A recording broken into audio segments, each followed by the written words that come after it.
दोस्तों हम सब टोनी स्टार्क की तरह एआई से काम करवाना चाहते हैं, I've compiled a Mandarin database for you, sir.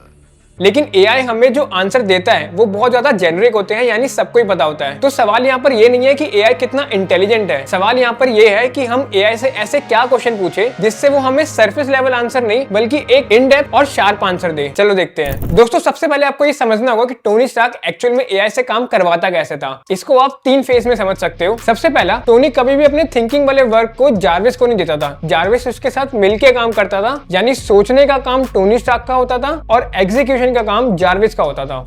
Jarvis, you up? For you, sir, always.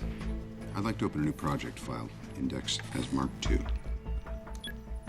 Shall I store this on the Stark Industries central database? तो अगर आपको एआई से अच्छा काम करवाना है तो सबसे पहले आपको ये सोचना होगा कि आपको कितना कॉन्टेक्स्ट एआई को देना है जिससे वो आपके कॉन्टेक्स्ट के हिसाब से चीजें ढूंढ कर लाए और आपको आंसर दे। इसको कैसे करना है कंप्लीट फॉर्मूला मैं आपको आगे दूंगा, अभी पहले पूरा समझते हैं चीजों को। जार्विस यानी एआई का काम है इंफॉर्मेशन को गैदर करना, इंटरनेट से लेकर आना, उसको सिमुलेट करके यानी इस तरीके से प्रेजेंट करना जिससे हम इंफॉर्मेशन को समझ पाए, चाहे वो टेक्स्ट में हो सकता है चाहे वो ग्राफिकल फॉर्म में हो सकता है। और आप टोनी स्टार्क की तरह थिंकिंग पर ध्यान दे सकते हो, यानी जो वो इन्फॉर्मेशन आई है उस इन्फॉर्मेशन को आपको जज करना है कि वो इन्फॉर्मेशन एक्यूरेट है कि नहीं है, उस इन्फॉर्मेशन को हम कहाँ कैसे यूज कर सकते हैं, उस इन्फॉर्मेशन को हमारे जो एग्जिस्टिंग नॉलेज है उससे कैसे इंटीग्रेट करें जिससे हम कुछ नया क्रिएट कर पाए या फिर अपनी नॉलेज को अपग्रेड कर पाए, और उस इन्फॉर्मेशन के हिसाब से हम कैसे डिसीजन लें। वैसे मैं आपको ये पूरा थिंकिंग पैटर्न आने वाली इस वीडियो में दूंगा, तो आपको ये पूरा फ्रेमवर्क मिल जाएगा कि आप किस तरीके से सोच सकते हो किसी भी इन्फॉर्मेशन के ऊपर। और हाँ, ये पूरा काम टोनी स्टार्क कैसे करता है वो मूवी में भी दिखाया है, ये वाला सीन देखो आप। What does that look like to you, Jarvis?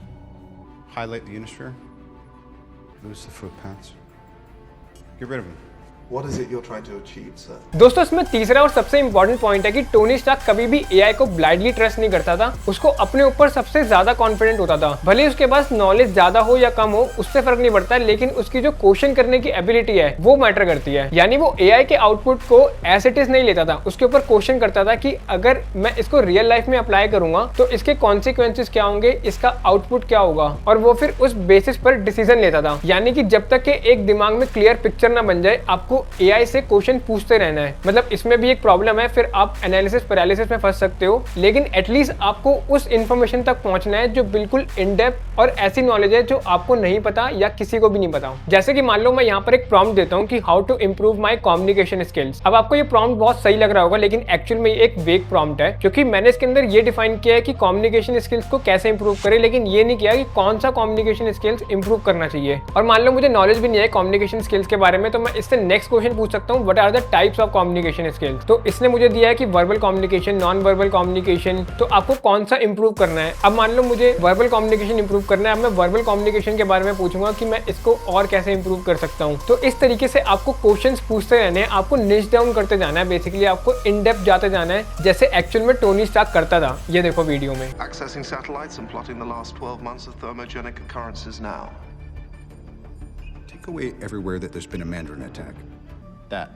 You sure that's not one of his? It predates any known Mandarin attack. ठीक है, तो अब हम समझते हैं कि एक्चुअल में हम क्या गलती कर रहे हैं। नंबर 1, जब भी हम कोई एआई को प्रॉम्प्ट देते हैं तो हम ब्लाइंडली उस प्रॉम्प्ट के आंसर पर रिलाई कर लेते हैं, यानी विश्वास कर लेते हैं। जैसे कि मान लो मैं इससे एक ईमेल लिखवाता हूँ कि मुझे आज ऑफिस नहीं आना है, इसके ऊपर एक ईमेल लिखूं, तो इसने हमें ये पूरा ईमेल लिख के दिया और हमने यहाँ से कॉपी पेस्ट करके डायरेक्ट जाकर भेज दिया। हमने इसको वेरीफाई नहीं किया कि एक्चुअल में इसने ईमेल में क्या लिखा है और क्यों लिखा है। और तीसरा हो सकता है कि हमने जो यहाँ पर रीजन लिखना था, जो एक्चुअल में रीजन था, वो यहाँ पर वो रीजन इसने मेंशन ही नहीं किया। तो दोस्तों देखा जाए तो हम एआई के ऊपर ज्यादा कॉन्फिडेंस दिखा रहे हैं, और ये चीज काफी तक पॉसिबल भी है क्योंकि हमारा जो ह्यूमन नेचर है वो ऐसा ही है कि अगर हमें हमसे कोई ज्यादा स्मार्ट लगता है तो हम उसके ऊपर आंख बंद करके विश्वास करने लग जाते हैं। हमें लगता है कि एआई एक्चुअल में स्मार्ट है, लेकिन ऐसा नहीं है। एआई के पास नॉलेज है, एआई के पास थिंकिंग एबिलिटी भी है, लेकिन हमारे पास जो थिंकिंग एबिलिटी है वो अभी एआई के पास नहीं है। और दोस्तों मुझे काफी हद तक ऐसा लगता है कि एआई के पास जो नॉलेज है, यानी पूरी दुनिया की जो नॉलेज है, और ह्यूमन ब्रेन के पास जो सोचने की पावर है, यानी जो हमारे पास नेचुरल एल्गोरिथम है ब्रेन के अंदर, उन दोनों को आने वाले टाइम में कंबाइन करके एक सुपर ह्यूमन ब्रेन बन सकता सकता है। और आप देख सकते हो कि इसके ऊपर काम स्टार्ट भी हो गए, जैसे न्यूरालिंक है या और भी बहुत सारी कंपनीज हैं। तो मुझे ऐसा लगता है कि जो AGI है, ASI है, ये एक बज़वर्ड है। कंपनी बस अपने प्रोडक्ट को प्रमोट कर रही है ये सब चीजें बताकर, बट एक्चुअल में आने वाले टाइम में AI को ह्यूमन ब्रेन के साथ मिक्स किया जाएगा, क्योंकि आप समझो ह्यूमन की कॉमन साइकोलॉजी क्या है, सर्वाइव करना। अगर AI हमसे ज्यादा स्मार्ट हो गया तो हमारी तो रिलेवेंसी खत्म हो जाएगी। खैर, अपने टॉपिक पे वापस आते हैं और तीसरा पॉइंट है कि हम इससे क्वेश्चन करें कि ये डेटा कहां से लेकर आ रहा है, क्या वो सोर्स वेरीफाइड है कि नहीं, किसी रिसर्चर या कंपनी ने ये इन्फॉर्मेशन क्यों लिखी है, किस बिहाफ पे लिखी है, उसके बायसेस क्या है, ये सब चीजें आपको पहले जानना होगा उस इन्फॉर्मेशन के ऊपर ट्रस्ट करने से पहले। तो अब देखते हैं कि आप AI के आंसर्स को कैसे इंप्रूव कर सकते हो। सबसे पहले कि आपका इंटेंट क्लियर होना चाहिए। आपको पता होना चाहिए कि आप उससे क्या पूछना चाहते हो, यानी आपका ऑब्जेक्टिव क्या है, आपके कंस्ट्रेंट क्या है, यानी आपकी लिमिटेशन क्या है, और क्या आपके दिमाग में पहले से ही कोई आंसर की डेफिनेशन है। और आपको यह भी बताना पड़ेगा कि आप AI से कैसा आंसर चाहते हो। बेसिकली आपको यहाँ पे दो काम करने हैं। सबसे पहले तो आपको एक गोल डिफाइन करना है और दूसरा उस गोल के स्टैंडर्ड सेट करने हैं, और इसी से ही आपकी क्रिटिकल थिंकिंग भी इंप्रूव होगी। तो क्रिटिकल थिंकिंग का भी एक तरीका होता है, जैसे कि आप सबसे पहले ये देखो कि आपको क्या चाहिए, यानी नॉलेज आपको गैदर करनी है। फिर उस नॉलेज को अंडरस्टैंड करना है, यानी आपको उसको समझना है। फिर उसको रियल वर्ल्ड में अप्लाई करना है। देन आपको उसको एनालाइज करना है कि आपने जब उसको अप्लाई किया तो आपको उससे क्या रिजल्ट मिले। देन आपको सिंथेसाइज करना है कि आपने जो पढ़ा था और आपको उससे जो रिजल्ट मिला, उन दोनों को कंबाइन करके फिर आपको उसको इवेल्युएट करना है या कुछ नया क्रिएट करना है। अब इसमें से काफी चीजें तो हम AI से करवा सकते हैं, यानी कि नॉलेज गैदर करना और उसको समराइज करना,